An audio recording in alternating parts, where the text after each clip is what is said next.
نحمده ونصلي على رسوله الكريم اما بعد فاعوذ بالله من الشيطان الرجيم بسم الله الرحمن الرحيم رب اشرح لي صدري ويسر لي امري واحلل عقدة من لساني يفقهوا قولي.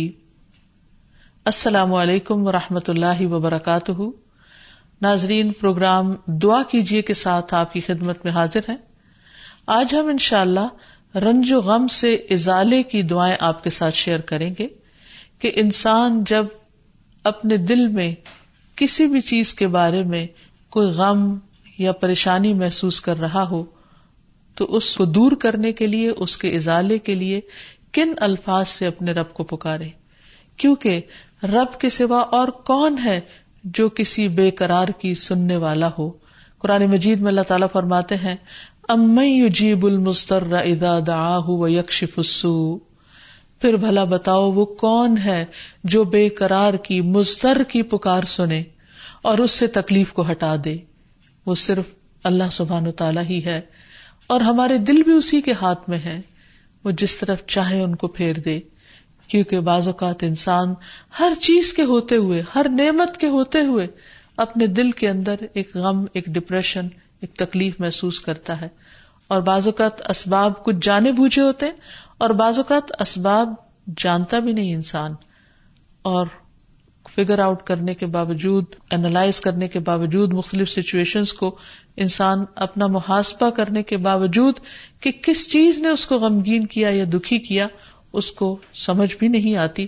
تو ایسے میں پھر حل کس کے پاس ہوگا؟ صرف اور صرف اس رب کے پاس جس کے ہاتھ میں ہماری جان ہے، جس کے قبضے میں ہماری جان ہے، جس کے 2 انگلیوں کے درمیان ہمارے دل ہیں. وہی ہمارے دلوں کو خوشی اور سکون سے بھر سکتا ہے. اس لیے ہمیں خوب خوب توجہ کے ساتھ اسے پکارنا چاہیے.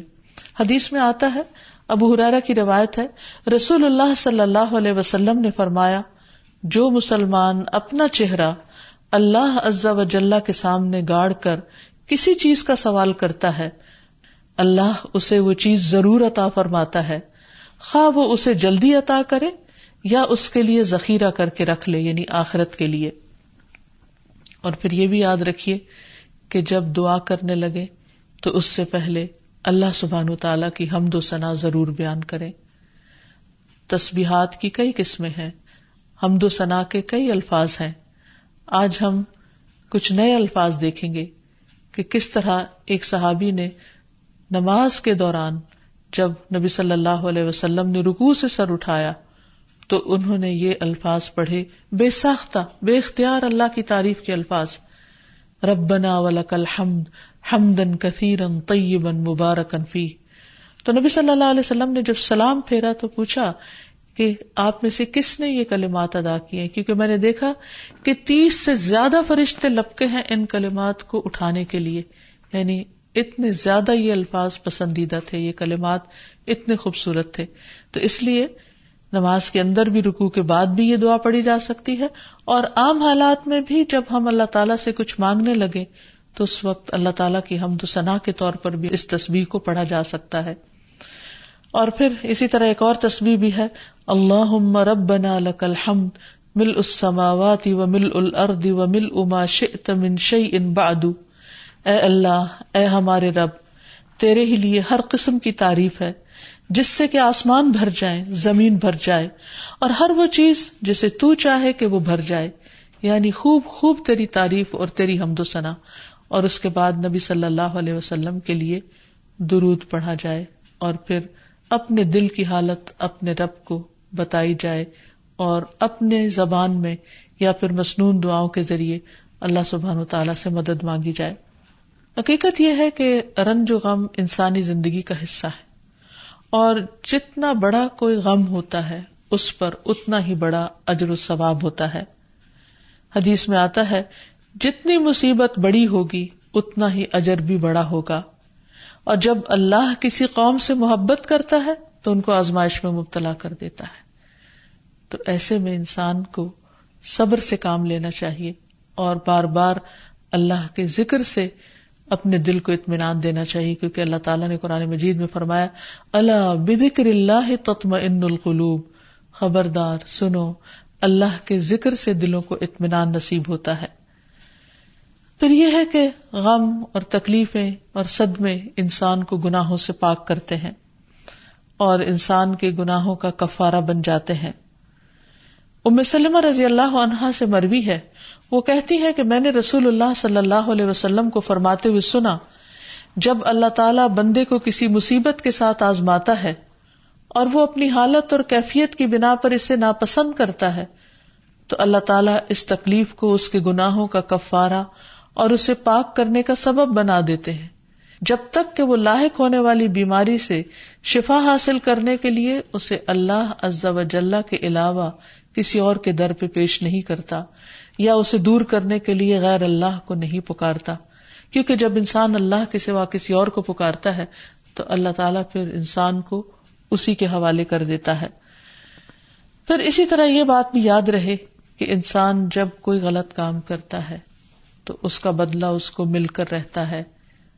ہاں، یہ الگ بات ہے کہ اللہ تعالیٰ معاف کر دے۔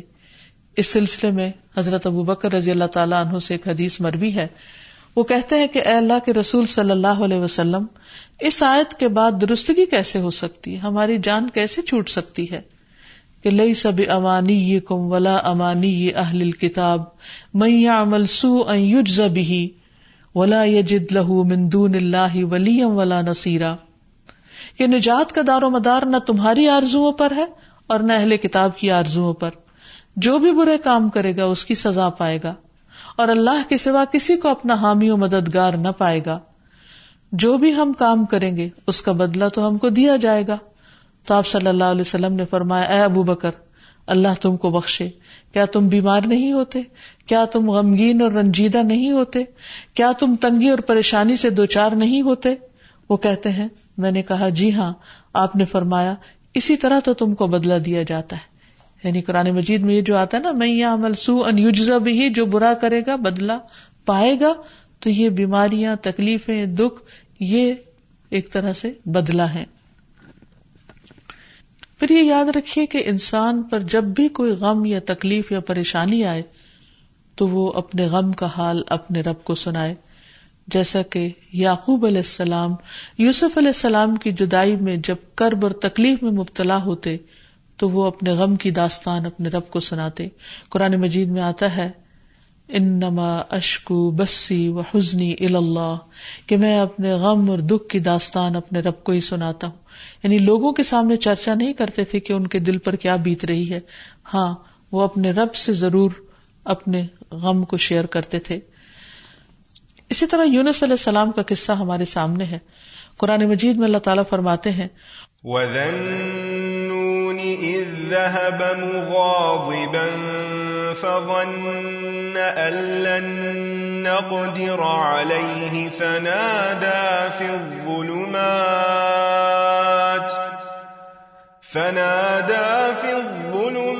أَن لَّا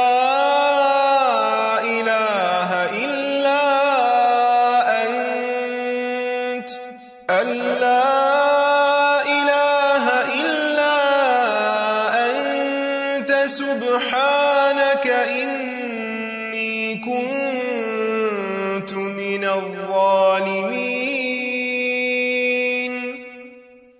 فاستجبنا له ونجيناه من الغم وكذلك ننجي المؤمنين۔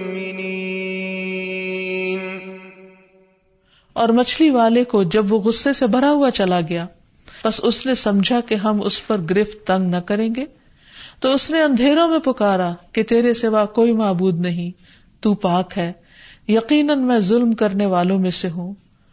تو ہم نے اس کی دعا قبول کی اور اسے غم سے نجات دی، اور اسی طرح ہم ایمان لانے والوں کو نجات دیتے ہیں۔ یعنی جس طرح یونس علیہ السلام کو اس کلمے کی بدولت غم سے نجات دی، تو اللہ تعالیٰ کا وعدہ ہے کہ باقی اہل ایمان کو بھی ہم غم سے نجات دیں گے اسی کلمے کی برکت سے۔ پھر اسی طرح یہ ہے کہ انسان عملی طور پر بھی کچھ طریقے اختیار کرے غم کو دور کرنے کے، یعنی دعاؤں کے ساتھ ساتھ۔ اس میں سب سے پہلی بات تو یہ کہ انسان جب اس سے کوئی چیز کھو جائے، کوئی انسان فوت ہو جائے، تو اسے اللہ تعالیٰ کا فیصلہ سمجھ کر قبول کرے کہ ایسا تو ہونا تھا، کیونکہ دنیا میں کوئی بھی چیز ہمیشہ کے لیے انسان کے پاس نہیں رہ سکتی. انسان کی صحت، اس کی اولاد، اس کا مال و دولت، اس سے ملنے والے بے شمار نعمتیں، یہ اللہ تعالیٰ کی طرف سے ایک امانت ہے، اور اپنا وقت پورا کرنے کے بعد ایک کے بعد ایک چیز رخصت ہوتی چلی جاتی. کوئی بھی چیز انسان کے پاس ہمیشہ نہیں رہ سکتی، اور دس از اے فیکٹ، یہ ایک یقینی بات ہے. اس پر انسان کا ایمان ہونا چاہیے، اور جب اللہ تعالیٰ کوئی چیز دے تو انسان شکر ادا کرے، اور جب کوئی چیز لے لے تو سمجھے کہ اب اللہ تعالیٰ نے اپنی نعمت واپس لے لی اور اس پر مجھے جزا فضا کرنے کا کوئی حق نہیں ہے. پھر اسی طرح یہ ہے کہ انسان اللہ پر بھروسہ کرے، اور ایک چیز جانے کے بعد یہ سوچے کہ اللہ تعالیٰ مجھے اس سے بہتر عطا کریں گے، یعنی اللہ تعالیٰ کے بارے میں مثبت سوچ رکھے، اسے اللہ تعالیٰ کا ظلم قرار نہ دے کہ میرے ساتھ اچھا نہیں ہوا کہ اللہ نے مجھ سے فلاں چیز لے لی. نہیں، نبی صلی اللہ علیہ وسلم نے حضرت ام سلمہ کو یہ دعا سکھائی تھی، اللہم اجرنی فی مصیبتی واخلف لی خیرا منہا. جب ان کے شوہر ابو سلمہ کا انتقال ہوا تھا کہ اللہ مجھے اس مصیبت میں اجر عطا کر اور مجھے اس سے بہتر چیز عطا کر، اور بعد میں ان کا نکاح نبی صلی اللہ علیہ وسلم کے ساتھ ہوا. پھر اسی طرح یہ ہے کہ جو شخص اللہ تعالیٰ کے فیصلوں پر راضی ہو جاتا ہے، اللہ تعالیٰ بھی اس سے راضی ہوتا ہے. تو اس لیے تکلیف آنے پر بھی انسان کو الحمدللہ کہنا چاہیے کہ اللہ تیرا شکر ہے، یعنی میں ہر حال میں تجھ سے راضی ہوں. نبی صلی اللہ علیہ وسلم پر کوئی تکلیف یا رنج و غم کی کیفیت آتی تو آپ فرماتے الحمدللہ علی کل حال، میں ہر حال میں اللہ تعالیٰ کا شکر ادا کرتا ہوں. پھر اسی طرح یہ ہے کہ انسان کثرت سے تسبیح کرے، کیونکہ تسبیح کرنا انسان کے رنج و غم کو دور کر دیتا ہے. وَلَقَدْ نَعْلَمُ أَنَّكَ يَضِيقُ صَدْرُكَ بِمَا يَقُولُونَ فَسَبِّحْ بِحَمْدِ رَبِّكَ وَكُن مِّنَ السَّاجِدِينَ وَاعْبُدْ رَبَّكَ حَتَّى يَأْتِيَكَ الْيَقِينُ. اور بلا شبہ یقیناً ہم جانتے ہیں کہ بے شک آپ کا سینہ اس سے تنگ ہوتا ہے جو وہ کہتے ہیں، یعنی لوگوں کے باتیں بنانے پر آپ تنگ ہوتے ہیں. بس اپنے رب کی حمد کے ساتھ تسبیح کیجیے اور سجدہ کرنے والوں میں سے ہو جائیے، اور اپنے رب کی عبادت کیجیے یہاں تک کہ آپ کے پاس یقین آ جائے، یعنی وفات کا وقت آ جائے. تو اس آیت سے یہ پتہ چلتا ہے کہ رنج و غم کا علاج کثرت سجود میں ہے، اور اللہ سبحانہ وتعالیٰ کی تسبیح میں، اور دوام کے ساتھ، کنسسٹنسی کے ساتھ اللہ تعالیٰ کی عبادت کرتے رہنے میں. یعنی عموماً جب انسان پر کوئی غم آ جاتا ہے تو عبادت کی قوت کم ہو جاتی ہے، حالانکہ عبادت ہی اس غم کو دور کرنے کا ذریعہ بنتا ہے، تو اس کی پابندی ضروری ہے. نبی صلی اللہ علیہ وسلم جب بھی کوئی تکلیف ہوتی، جب بھی کوئی پریشانی ہوتی، فوراً نماز کی طرف رجوع کیا کرتے تھے.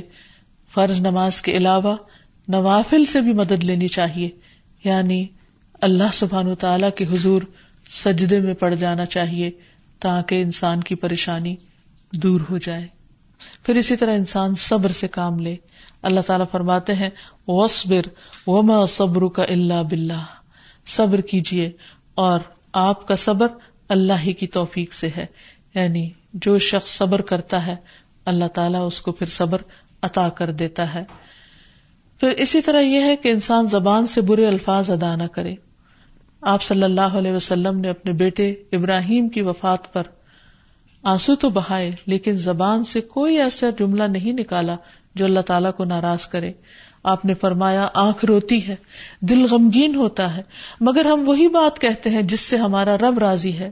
اے ابراہیم، ہم تمہاری جدائی کے سبب غمگین ہیں، یعنی ہمیں دکھ ضرور ہے لیکن زبان سے کوئی ایسی بات نہیں کریں گے جو اللہ تعالیٰ کو ناراض کرنے والی ہو.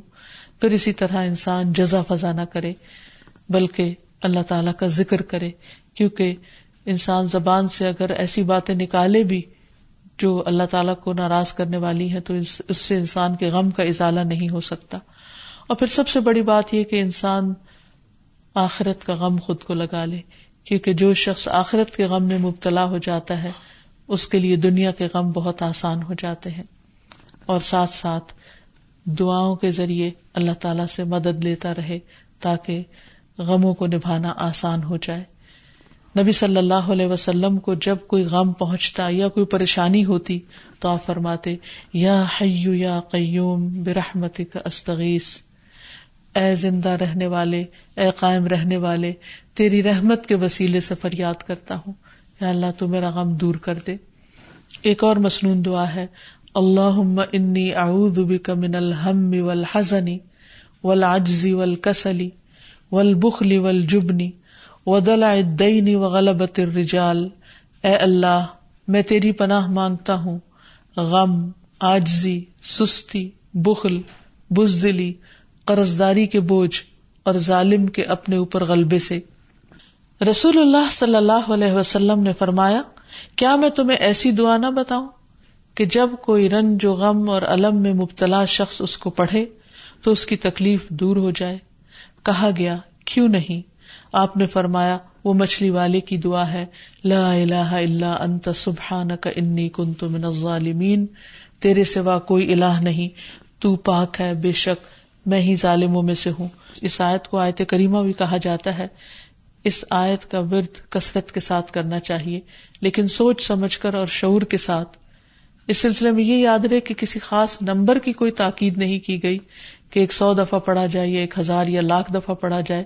انسان جتنی بار بھی پڑھے، پوری شعور اور توجہ کے ساتھ پڑھے تو انشاءاللہ اس کا غم دور ہو جائے گا۔ اسی طرح ابن عباس سے روایت ہے، نبی صلی اللہ علیہ وسلم پریشانی آنے پر یہ فرماتے تھے، لا الہ الا اللہ العظیم الحلیم، لا الہ الا اللہ رب العرش العظیم، لا الہ الا اللہ رب السماوات ورب الارض ورب الارض ورب العرش الکریم۔